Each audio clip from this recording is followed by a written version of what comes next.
Hello everyone, welcome to the Shift Teen Show, and I'm your host Sanji Newman, and today we're going to talk about suicide awareness, teens and suicide. And I don't know if you guys know or if my audience knows that suicide is the third leading cause of death among teens, the third leading cause of death, and that's according to the Centers for Disease Control.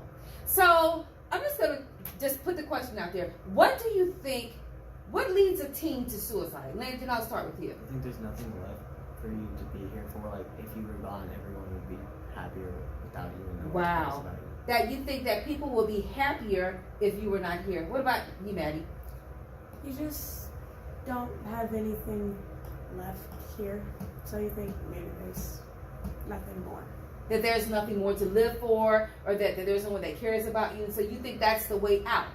Okay? And then we have Armand here, and Armand, he did a film last year, correct? In May of this year, and it was called A Day in the Life. And you're now filming a documentary that's called Suicide Through Hell and Back. Suicide Through Hell and Back, guys. Tell us a little bit about that.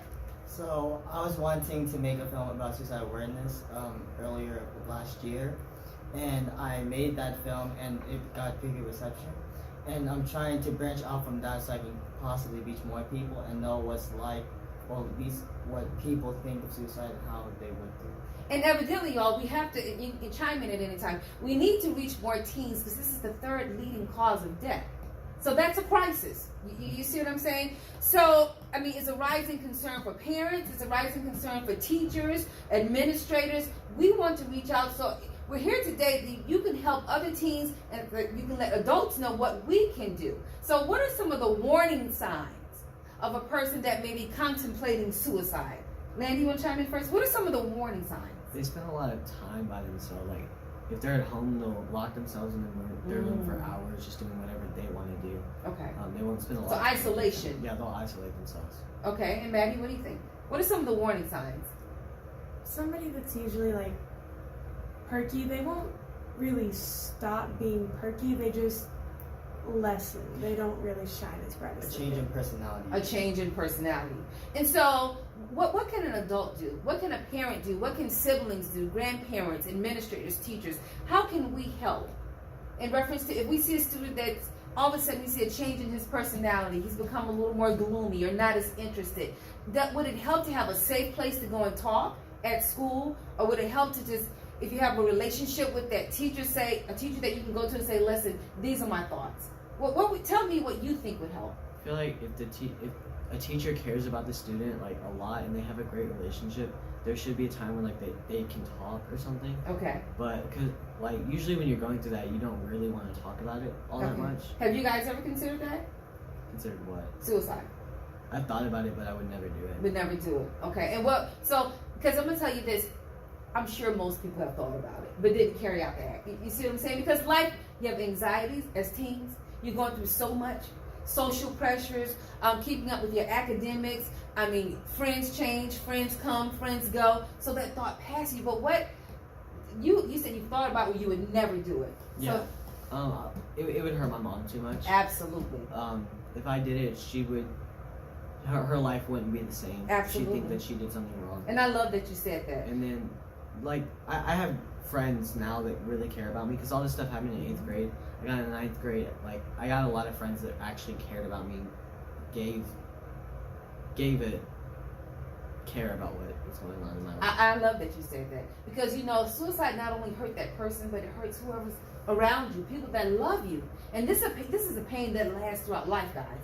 You see what I'm saying? It's that you love your mother, and you would never want to hurt your mother like that, or your friends that care about you. Maddie, you want to say something?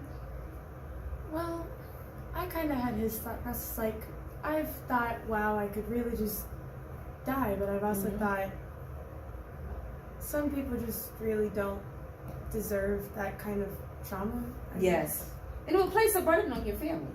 And so, Armand, do you speak to different people in your film, people that have contemplated, teens that have contemplated suicide? Do you address that in your film? Well, in my last film, I was more directed towards I'm trying to create what's like. This film, I'm trying to actually get in the mindset. So interviewing, like, for example, these two people on what they were thinking, because my first one wasn't really about that. It was more about that you matter. You matter. I And love then that. My love second, my documentary is going to be more about them and what they're thinking, and so that they can possibly relate to people Mhm. that are going through. Because if you don't know what's like, there are some things you can do, but you can't really get in that mindset to actually help them. Mm-hmm. And that's why we're here today, to help teens that may watch this video or hear this podcast, because sometimes kids become loners, that you were saying. They lock themselves in the room, they want to be isolated, and these are some of the warning signs. What are some of the other warning signs you guys can think of? From what I've noticed, like when you really like that and your life is like you're really considering it, you tend to joke a lot more. Wow. Like you joke all the time. You're always trying to make other people laugh. You're always trying to laugh. It's just you're never really there to be sad. Is it therapeutic for you? Like you're trying to find a happy place? Yeah. Is that okay? When I went through it, I would go to school. I would try and make everybody laugh. Okay. I think that's when I started acting up in class a lot. Like I just started talking a lot. And So everything became a joke. So you Yeah. wanted laughter. I around wanted you. happiness. Happiness. Wow. I love that you said. So that could be one of the warning signs, though. A person that may have been serious about their academics at one time, but now everything's a joke or everything's funny. So that could be a warning sign. Maddie, do you want to say something? I just, continuing on what he said, when you're kind of in that spot, you just need a break A from break. that spot. So Mhm. you just want something joyous. And so you always have friends to go to. You know what I mean? And I just want to say to teens and people out there and parents, you don't want to keep, this is something that you want to keep, don't want to keep in. What do you think, guys? Something that you need to talk to somebody about. And you don't want to be judged about it. Am I correct? It was I either wanted to talk about it or I just didn't want anybody talking to me about it whatsoever. So there was a time you didn't want people talking to you about it. Yeah. And why did you feel that way? I don't like it when people get involved in my emotions. Mm. I like to keep to myself most of the time, Okay. just because it comforts me, and I don't want everybody knowing every single thing about me. It's just, yeah. And so, but at that time, you said you didn't want people involved in your emotions. But at that time, that's probably when you need people involved in your emotions. Does that make any sense now? What I'm saying? Because guess what? Everyone has faced a low time in their life. And I want to say that to teens. Everyone has faced a low time in their life, but you don't want to get stuck there. You see what I'm saying? You don't want to get stuck in that state of depression. And everyone has faced. I've had anxiety. I've had times when I feel like, oh, I'm not doing my best. I've had times when I felt down, but you don't want to get stuck there because that's only a temporary space. Maddie, what do you want to say? Well, talking about it does help, but sometimes it doesn't, because some people will only say the wrong things and it just pushes you more towards that mindset. Okay. So, who you think you need to talk to a teacher? And sometimes sometimes teens don't feel like they can talk to their parents. I understand that. Many teens have told me that. But to talk to a teacher or an administrator, and a lot of times, and you could, I need suggestions. I think when I feel bad, I need to talk to somebody. I need to get this off my chest. I'm not feeling well, about myself, or I'm feeling overly anxious, or I feel pressures of life, or whatever. And I just want to talk about it. And I think it's so important that you find someone you can talk to that you won't be judged or criticized.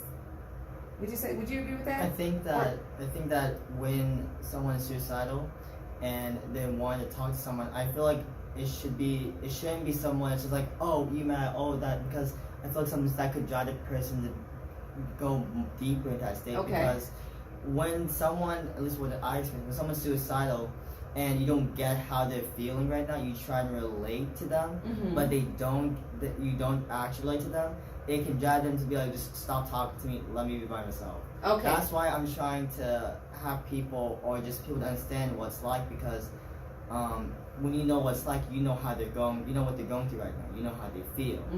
So that's what I'm trying to help with, because And I love it. I don't want the wrong message to be sent to I someone love it. when they're suicidal. I love it. So sometimes they want to be isolated. They want to be left alone. So what is the solution then?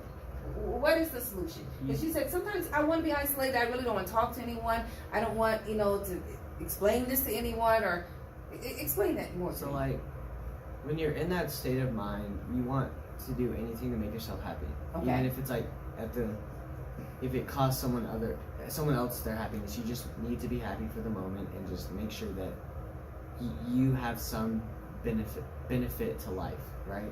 Yeah, absolutely. So you're gonna isolate yourself and you're gonna want to do what you want to do, make yourself happy, even if it's sitting there watching TV for hours. And you feel that's a benefit. Yeah, if that's what you want to do, it's going to bring some joy to your life. Okay. And if you shouldn't force talking. Like if you realize someone's there, you need to talk when they want to talk. I got you. And if they want to talk, you should be there for them. Like Armand was there for me in this entire thing around. See, that's wonderful. So you had a friend that you could go to.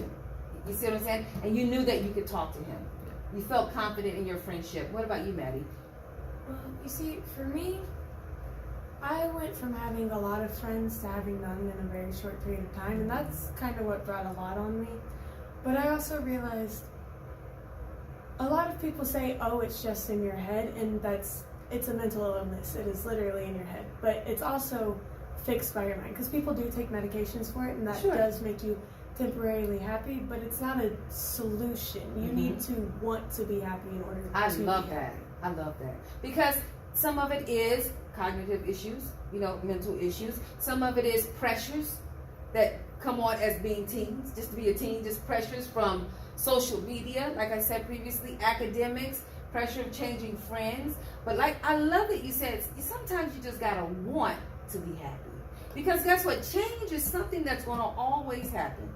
You see what I'm saying?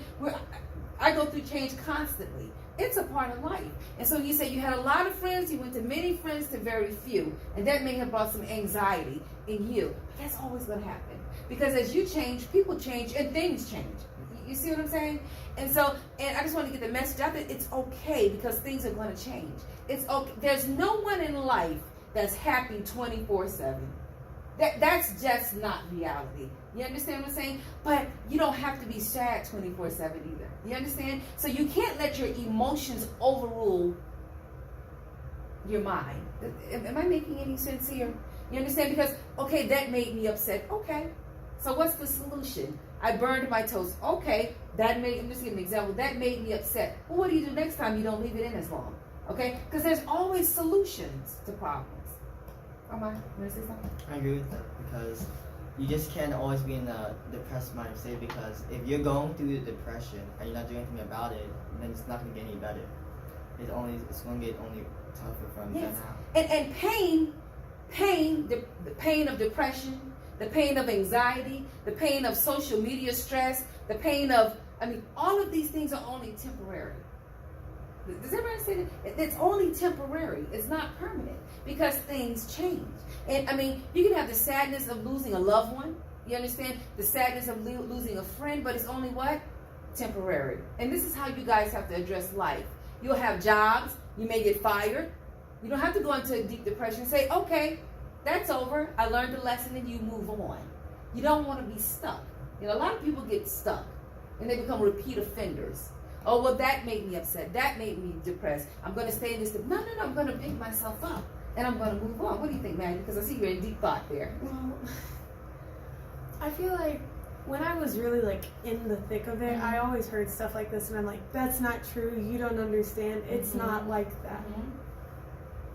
But then you kind of start working your way up and you realize it is. Yes, it is that. Because even parents, adults go through things. We go through things that make us upset.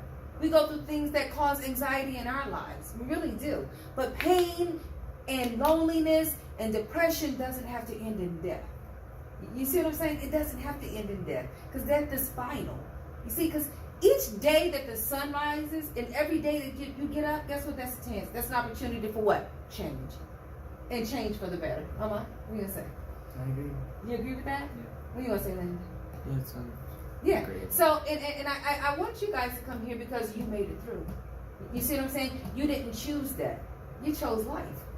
And because you chose life, any teen that may see this, or adult or parent that has a teen that may be contemplating this, look at these guys here.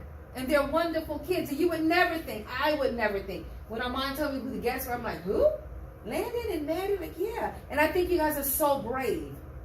You're so courageous to come on here and say, listen, guys, I've been through this before.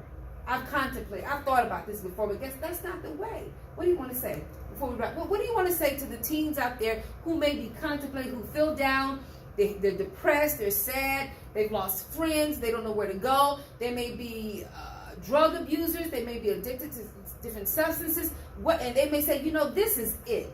I'm tired. I've got to end it. What do you, each one of you, because you guys are the future, you're the leaders. You're 100% of our future. So it depends, it's on you. Okay? What do you want to say to that team? I think there's always going to be a storm. Like, you can't avoid that.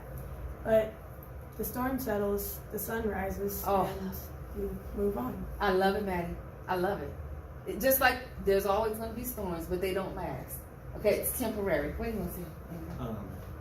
Most of the people that like the teens that go through this, they're in school, like in high school, maybe even middle school. Mm-hmm. School's only for what 12 years. It's gonna go by. You're not gonna talk to any of the people you went to high school with unless they were that important to you. Become your friends. Yeah. If you have people that harass you, go to the administration. Yes, if it gets please. like extremely bad out of school, go to the police. Yes. And then it's all gonna get better. Like when my entire thing was over, I was like, I'm gonna live a good life. I'm gonna have a great family, a good career. I'm gonna Yes. make a good life. And you made that decision. Yeah. I love that you said that.